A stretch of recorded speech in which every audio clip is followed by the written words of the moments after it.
થયો અને first lockdown આપણા પ્રધાનમંત્રીશ્રીએ મૂક્યું. That was March 24, 2020. એટલે બધા પોતપોતાના ઘરે જવા માંડ્યા. જે દૂર કામ કરતા હતા, પોતાના સ્ટેટથી બીજા સ્ટેટમાં કામ કરતા હતા, પોતાના સિટીથી બીજા સ્ટેટમાં વર્ક માટે ગયેલા, એ બધા પાછા પોતપોતાના સિટીમાં અને સ્ટેટમાં આવવા માંડ્યા. ઘણા દૂર રહેતા હતા બિચારા સ્ટ્રેન્ડેડ થઈ ગયા કે 2-3 ટ્રેન બદલીને પોતાના હોમ સ્ટેટમાં, હોમ સિટીમાં પહોંચવું ઇટ વોઝ લાઈક ડિફિકલ્ટ. એમાં અમુક હતા IIT મંડીના students. Mandi is in Himachal Pradesh. Indian institute of technology મંડીના સ્ટુડન્ટ્સ હતા. એ ઘણા બધા છે ચેન્નાઈથી અને આંધ્રથી ને બધેથી ત્યાં એડમિશન ત્યાં મળેલું, ત્યાં ભણતા હતા. એ લોકો તો ડિફિકલ્ટ હતું એમની માટે 2-3 ટ્રેન બદલીને જવું, એ બધા સ્ટેન્ડર્ડ થઈ ગયા. પણ વિધિન ધ કેમ્પસ તો મુવમેન્ટ હતી, બહાર હતા જોઈ શકતા. બીજો ત્રીજો દિવસ થયો બધા સ્ટુડન્ટ્સ ભેગા થાય કે આપણે કંઈક કરીએ યાર, કોરોના માટે આપણે કંઈક કરવું જોઈએ. So this is called humans for humanity. Let us do something. આપણી જાતને તો આપણે પ્રોટેક્શન આપતા હતા, પ્રોટેક્ટ કરતા, પણ આપણે કંઈક કરી શકીએ છીએ. એટલે આપણા પ્રધાનમંત્રી નરેન્દ્રભાઈએ વિનંતી કરેલી કે એટલીસ્ટ તમારી પડોશમાં, નજીકમાં, વિસિનિટીમાં એક પુઅર ફેમિલીનું તમે ધ્યાન રાખી લેજો. કઈ નહીં તો ખાલી અનાજ આપી દેજો એને, એટલે એનું ટકી જાય જીવન. અને that appeal was well accepted. હા,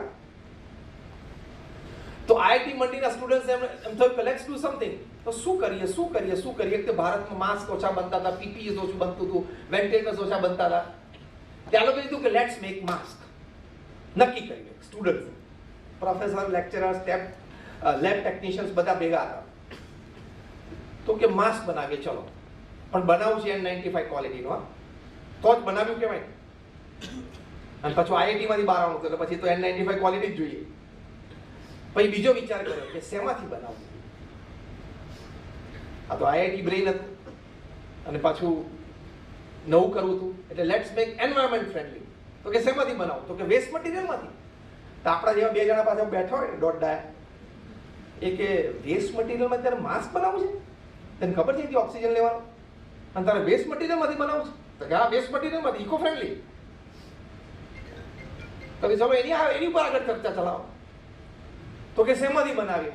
તો પછી એની ચર્ચા ચાલી કે આપણે પેલી વોટર બોટલ્સ હોય ને, મિનરલ વોટર આપણે પીએ અને પછી ડસ્ટબિન કરી દઈએ અને ટ્રેશ કરી દઈએ, એનું પ્લાસ્ટિકમાંથી આપણે માસ્ક બનાવો. તો એમાંય પાછા આપણા જેવા 2 દોઢ બેઠા હોય ને, એ ગાંડો થઈ ગયો છે, આ વોટર બોટલના પ્લાસ્ટિકમાંથી કંઈક માસ્ક બને. તો 2-4 જણા સુરવીર હતા, ના કેમ બને? મૂળ તો IIT જીતતો હતું જ અંદર, ના કેમ બને, વાય નોટ? એટલે એની ઉપર બ્રેઇન સ્ટોર્મિંગ સેશન ચાલ્યું. લેબ્સ કેમિસ્ટ્રીની ખોલી, સોલ્યુશન્સ બનાવવાનું ચાલુ કર્યું. આ લોકો એડમિન બિલ્ડિંગમાંથી, હોસ્ટેલ બિલ્ડિંગમાંથી, કોલેજ બિલ્ડિંગમાંથી, ટ્રેશમાંથી બધી વોટર બોટલ્સ કલેક્ટ કરી, ઢાંકણા કાઢી બાજુ પર મૂકી દીધા. અને પછી આ બધી સોલ્યુશનમાં ઓગાળે, એક્સપેરિમેન્ટ કર્યા કરે. એમાં એ લોકોએ લગભગ 1 મહિનાની અંદર જ એક નેનો નોન વોવન મેમ્બ્રેન તૈયાર કર્યું, જે માસ્ક તરીકે ઉપયોગી થઈ શકે. એને પેટન્ટ કરાવ્યું અને N95 ક્વોલિટીનું mask from waste material, eco friendly mask, એ IIT મંડીના સ્ટુડન્ટ્સે બનાવ્યું. Humans for humanity. તમે આ કથા એક સાંભળી હશે. તામિલનાડુમાં મદુરાઈ સિટી છે. મદુરાઈની બાજુમાં એક નાનું ટાઉન છે.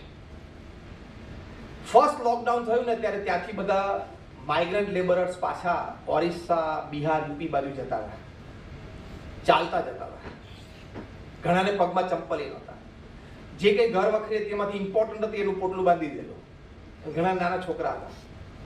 રોડ ઉપર જ એક મિસ્ટર C. મોહન નામની વ્યક્તિનું સલૂન હતું. જો what is humans for humanity. એક C. મોહન નામની એક વ્યક્તિ, એનું સલૂન હતું, હેર કટિંગ સલૂન. એને પોતાની દીકરી, એનું નામ નેત્રા, એને ભણાવવા માટે બહુ મહેનત કરીને 5 લાખ રૂપિયાની એક FD બનાવી રાખી. એ ડોટરની ઉંમર હતી 13 વર્ષની. She was in standard 8. અને ડોટરની પણ ઈચ્છા હતી કે I want to go for UPSC, મારે પબ્લિક સર્વિસમાં જવું છે, IAS થવું છે. એટલે એના ફાધરે પોતાની આ એક જ ડોટર એના એજ્યુકેશન માટે આટલી રકમ સિક્યોર કરી રાખેલી. હવે સામાન્ય સલૂન ચલાવે. હા, આ માઇગ્રન્ટ લેબરર્સને આ C. નેત્રા એટલે કે આ 13 વર્ષની દીકરી, એને જોયા કે આ બિચારા કેવી પરિસ્થિતિમાં જાય છે, ખાવાનું પીવાનું નથી, ઘણાના ઘેરમાં તો નાના બાળકો છે, રડે છે. એણે એના પપ્પાને જઈને કીધું કે પપ્પા, ભગવાન કદાચ આપણને મારા ભણતર માટેની ફી ગમે ત્યાંથી આપી દેશે, પણ અત્યારે ટાઈમ છે કે આપણે 5 લાખની ડિપોઝિટ તોડી અને આ લોકો માટે ફૂડ એરેન્જ કરીએ. Humans for humanity. એના ફાધરના આંખમાં આંસુ આવી ગયા કે બેટા પણ પછી ફરી વખત મારી માટે આ રકમ બહુ મોટી છે. તો પપ્પા, આપણે ભગવાન માટે, આપણે માણસો માટે કરીએ છીએ તો ભગવાન આપણી માટે નહીં કરે? Let's have faith, let's do something. એ લોકો અરેન્જ કર્યું, ફૂડ ગ્રેન્સ ભેગા કર્યા, મોહલ્લાના બધા લેડીઝ મેમ્બર્સ ભેગા થયા, દે સ્ટાર્ટેડ પ્રિપેરિંગ ફૂડ ને ફૂડ પેકેટ્સ ને માઇગ્રન્ટ લેબરર્સ જેટલા ત્યાંથી પસાર થઈને બધાને 2-3 દિવસનું ફૂડ આપી દે. Humans for humanity. અને 5 લાખ રૂપિયા બધા વપરાઈ ગયા. પરિવારને આનંદ હતો. હસબન્ડ, વાઇફ ને એમની 13 વર્ષની daughter, just 3 in the family, but they were very happy and satisfied on doing this. આ વાત પહોંચી મન કી બાતમાં નરેન્દ્રભાઈ મોદી પાસે અને એમને આ વાત હાઇલાઇટ કરી. એક 13 વર્ષની દીકરીને આવો વિચાર આવ્યો અને આવું એને કર્યું. અને એના માતા પિતાને પણ ધન્ય છે કે એ સેવામાં સાથે જોડાયા, અને મોહલ્લાના બધા બહેનોને પણ ધન્ય છે કે એ લોકો આ સેવામાં જોડાયા.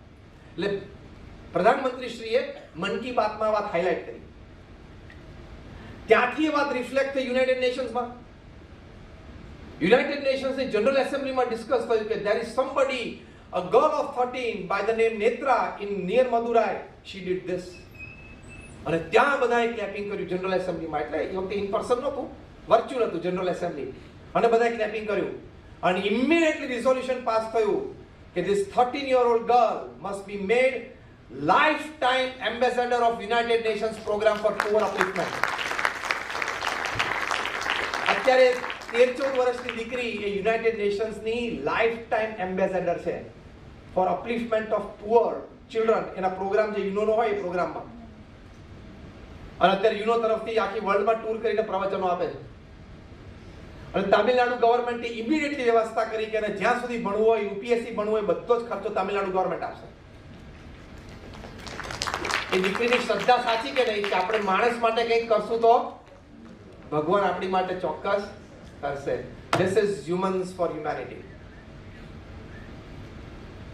આપણે એવી ભાવનાથી નથી કરતા કે ચોક્કસ કરશે જ, પણ ભગવાન કરવા બેઠા જ છે. એ અનાદિકાળથી મેં કીધું બધા વાત છે. દ્રૌપદીજીએ એક ચિત્રી ફાડીને કૃષ્ણ ભગવાને ટાઈમે બાંધી આપ્યું, તો જ્યારે એમને જરૂર ત્યારે 999 ચીર પૂર્યા કે નહીં કૃષ્ણે. અમારા ગુરુ યોગીજી મહારાજ કહેતા કે ભગવાન કોઈ દિવસ કોઈનું લેતા નથી. ભગવાનનું નામ જ ઓરિજિનલી દેના બેંક છે. પછી અહીંયા લોકમાં દેના બેંક નામ આવ્યું. યોગીજી મહારાજ કહેતા કે ભગવાનનું નામ શું છે? દેના બેંક. કારણ કે દે છે. He has not come to take, he has come to give. પણ એ પૃથ્વીનો ગુણ છે કે તમારે 1000 દાણા જોતા હોય તો પહેલા એક દાણો પૃથ્વીમાં નાખવો પડે. એક દાણો નાખવા માટેની શ્રદ્ધા તો જોઈએ, ભાવના તો જોઈએ, અને એક દાણો પણ ખિસ્સામાંથી છૂટવો જોઈએ, તો પછી એકના 100 દાણા થાય, 1000 દાણા થાય.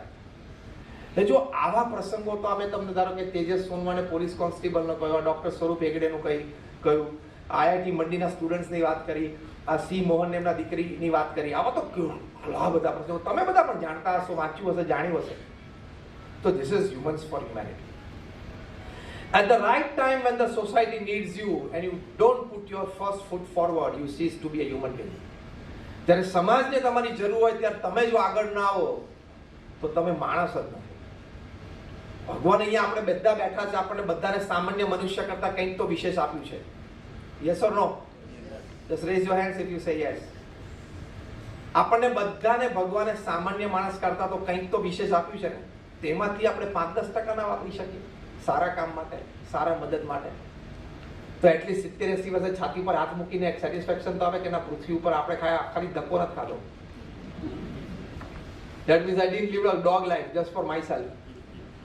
આપણે કંઈક બે જગ્યાએ મદદરૂપ થયા.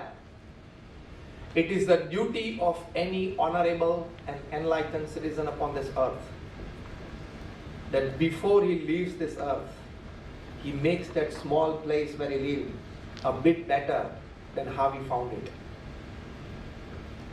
એ પૃથ્વી પર આપણું કર્તવ્ય છે કે આપણે પૃથ્વી ઉપરથી જઈએ ત્યારે આપણે જે જગ્યામાં હતા એ જગ્યાને આપણે જ્યારે જોઈ એના કરતાં થોડી વધારે સારી કરીને ગયા આવતી પેઢી માટે. બે રીતે કરવાનો. We want a better world for our children. and we also want to prepare our children to make the world better. બે સેવા છે હ્યુમેનિટીની. પણ આવી નિસ્વાર્થ ભાવ. અમે ત્યાં બરોડામાં હતા, second wave was a killer April May મહિનામાં. We decided to go for field hospital. અમે મંદિરના કેમ્પસમાં ફિલ્ડ હોસ્પિટલ ઊભી કરી. 4 જ દિવસમાં 96 hours 100 કલાક અમે પૂરા નથી દેવા દીધા. 100 કલાક 96 કલાકમાં અમે BAPS સ્વામિનારાયણ મંદિર અટલાદરા બરોડા ખાતે મંદિરના કેમ્પસમાં 500 ઓક્સિજન બેડની હોસ્પિટલ ઊભી કરી દીધી. Field hospital. તમે એની વિડીયો અને ફોટોગ્રાફ્સ પણ ઘણા જોયા હશે. 13,000 લીટરની લિક્વિડ ઓક્સિજનની ટેન્ક ઊભી કરી. તાત્કાલિક તમને આશ્ચર્ય થશે કે 60 જ કલાકમાં આખું એનું 25-28 લાખ રૂપિયાનું ફાઉન્ડેશન ઊભું કર્યું. એની પર આખી ટેન્ક ઊભી થઈ અને ત્યાંથી કોપર ટ્યુબિંગ એક બેડ સુધી પહોંચ્યું ઓક્સિજનની. 500 ઓક્સિજન બેડ. 96 શરૂ કર્યું ને 96મી કલાકે તો પહેલા પેશન્ટ અંદર આવી ગયા. અમે જાતે જ સંતો એમને રિસીવ કરવા ગયેલા ફર્સ્ટ પેશન્ટને. પેશન્ટને, એના રિલેટિવ્સને, doctors, paramedical staff, police, admin બધાને 3 ટાઈમનું free meals, 2 time tea, coffee, snacks બધું અમે મંદિર તરફથી આપતા હતા. પ્લસ ત્યાં મોર દેન અબાઉટ લાઈક 2000 બીજા ફેમિલીઝને અમે લગભગ 1.5 વર્ષ સુધી ફ્રી બધું રાશન આપ્યું. જ્યારે ઓક્સિજનની કટોકટી હતી ત્યારે અબુધાબીની સ્પેશિયલ ક્રાયોજેનિક ટેન્ક્સમાં ઓક્સિજન BAPS ત્યાંથી મોકલ્યું અને બધી જગ્યાએ હોસ્પિટલ્સમાં ઓક્સિજન ગયું. એ હોસ્પિટલ અમે ત્યાં તૈયાર કરી. આ તો just additional part of the story. અમે પ્રાર્થના કરેલી કે આપણી ફિલ્ડ હોસ્પિટલમાંથી કોઈ લાશ, અહીંથી કોઈ મૃતદેહ બહાર ના જવો જોઈએ. અહીંયા આવ્યા પછી એ સાજો થઈને એના ફેમિલી પાસે જવો જ જોઈએ. એવી અમારી ભાવના પણ હતી અને ભગવાને પણ એ ભાવના સાંભળી. ભગવાનની ઈચ્છા હશે તે ભાવના સાંભળી. અમે 1.5 મહિનામાં 2200 પેશન્ટ જેને ઓક્સિજનની જરૂર છે ટ્રીટ કર્યા. Not a single patient lost his life in the Mandir Field Hospital. અમે હમણાં 4 દિવસ પહેલા જ કન્ફર્મેશન આવ્યું એમ્સમાંથી doctor Guleria, all India institute of medical સાયન્સીસમાંથી, કે હવે ત્રીજો વેવ આવવાનો નથી. ઓફિશિયલી એમણે ડિક્લેર કર્યું છે, ગવર્મેન્ટે ડિક્લેર કર્યું છે. એટલે પછી અમે હમણાં 4 દિવસ પહેલા જ બધું સમેટ્યું એડમિનિસ્ટ્રેશનને પૂછીને. કારણ કે વેક્સિનેશન સારું થયું છે. જે દેશોમાં વેક્સિનેશન નથી ત્યાં પ્રશ્ન છે. અત્યારે રશિયામાં 4th વેવ ચાલે છે. રોજના 1000 લોકો મરે છે છેલ્લા 5 દિવસથી. અને યુએસએમાં જ્યારે ઝંડો પડેલો કે વેક્સિનની જરૂર જ નથી, એ ઝંડાવાળો જ મુખ્ય સેકન્ડ વેવમાં ઝડપાઈ ગયો, પતી ગયું. What I mean to say is કે જ્યારે આવા સમાજને જરૂર પડે ત્યારે આપણે સેવાની ભાવના રાખી. If you can't do anything else, what the best resource you have, use it. કોઈ ફ્રન્ટ લાઈનમાં દોડતો હોય તો પાછળથી આપણે હેલ્પ કરવી જોઈએ. ઘણા બેઠા છો, તમે ફિનાન્શિયલી સારી રીતે સ્ટેબલ છો, ફિનાન્શિયલી સારી રીતે તમે કમ્ફર્ટેબલ છો, તો ફ્રન્ટ લાઈન વર્કર્સને પાછળથી ફિનાન્શિયલ પુશ કરો ને, જે તમે બધા કર્યું જ છે નાની મોટી રીતે. તો કોઈક નાણાંથી કરે, કોઈક ટાઈમ આપીને કરે, કોઈક એના બીજા રિસોર્સિસ વાપરે. In sum or the other way everybody does it. અને પૃથ્વી છે ને વ્યવસાયથી ઓછી ઊભી છે, સેવાથી વધારે ઊભી છે. પૃથ્વી પર જેટલી NGOs કામ કરે છે ને એ બધી NGOs ધારો કે બંધ થઈ જાય. હું એક ઇમેજિનેશન કરું છું. પૃથ્વી પર જેટલી NGOs છે ને એ બધી NGO જો પોતાની પ્રવૃત્તિ બંધ કરી દે ને તો દુનિયાનો કોઈ દેશની સરકાર એ દેશને પૂરી વ્યવસ્થા આપી જ ના શકે. શક્ય જ નથી. કેટલી બધી NGOs હોસ્પિટલ ચલાવે છે, ક્લિનિક ચલાવે છે. કેટલી બધી NGOs છે સ્કૂલ અને કોલેજીસ ચલાવે છે. કેટલી બધી NGOs છે ઓલ્ડ એજ હોમ્સ અને ચાઇલ્ડ કેર સેન્ટર્સ ચલાવે છે. એ બધી NGOs કામ કરવાનું બંધ કરી દે તો દુનિયાની કોઈ દેશની કોઈ સરકાર એ NGOs નું કામ જે છે એ બધું બંધ થઈ ગયા તો પૂરું ના કરી શકે. તો that is humans for humanity.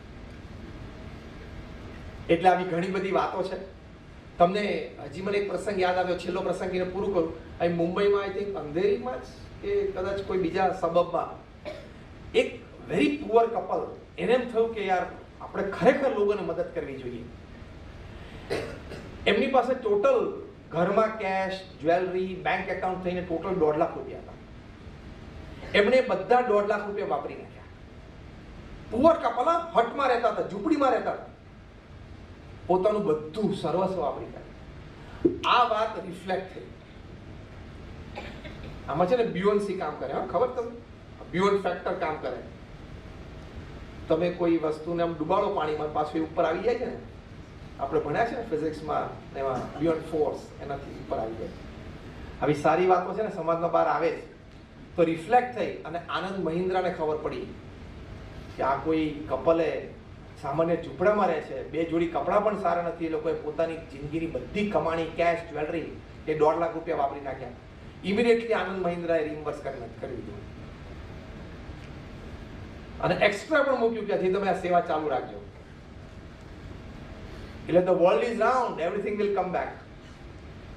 પણ થોડું જરા સ્ટ્રિંગ લૂઝ કરજો પોકેટની, ખિસ્સાની સ્ટ્રિંગ થોડી અને વોલેટની સ્ટ્રિંગ થોડીક લૂઝ કરજો. એમ ભેગું આવવાનું. બોલો તો ખરા, ત્રીજો શબ્દ બોલ. 2 તો હું બોલ્યો, 2 શબ્દ તો હું બોલ્યો, ત્રીજો તો બોલો. ભેગું આવવાનું ખરેખર પાછો હા બરોબર બોલો. ભેગું આવવાનું નથી, આપણને ખબર છે. તો why 24/7/365/80? પડ્યું સૂત્ર શું બોલ્યો? 24/7 તો શોપ્સ હોય છે, by 365 એટલે આખું વર્ષ, અને by 80 એટલે 80 years of your life. 24/7 365/80 my money, my money, my money. શું કામ કરો?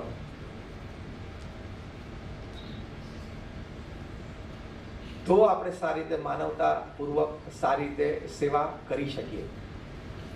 અને છેલ્લી વાત એ કરવાની કે અમારા ગુરુવરી છે મહંત સ્વામી મહારાજ, એમણે એક બહુ સરસ સૂત્ર આપ્યું છે, which is the ultimate for humans to do human services. મહંત સ્વામી મહારાજ એવું કહે છે કે કોઈ પણ સંજોગોમાં આપણો સંપ ટકી રહેવો જોઈએ. Unity is our strength. જો આ કોરોના દરમિયાન બધા યુનાઇટેડ કામ કર્યું, પોલીસ, ગવર્મેન્ટ, ડોક્ટર્સ, NGOs, તો સારું કામ થયું ને. બધા યુનાઇટેડલી કામ કર્યું તો, અને યુનાઇટેડલી કામ કર્યું અને મેજર કેટાસ્ટ્રોફી ના થઈ. એ તો લોકો તેમ જ સમજતા હતા ઇન્ડિયા તો પતી જ ગયું. આમાં મેજર કેટાસ્ટ્રોફી ના થઈ તો ઇકોનોમી પણ ડબલ તાકાતથી ખીલે છે ને અત્યારે. સેન્સેક્સ જો 60+, નિફ્ટી જો 17+, રિયલ એસ્ટેટ ને સ્ટીલ જો, એક્સપોર્ટ્સ જો, અનબિલીવેબલ. અને હવે પાછું ગતિશક્તિ. PM મોદીએ પ્રોજેક્ટ મૂકી Gatishakti. It is more than $1.23 trillion till 2025. Economy આટલી બાઉન્સ બેક થયાનું મુખ્ય કારણ એ છે કે આપણે બધાએ યુનાઇટેડ રહીને કોરોના સામે લડ્યા.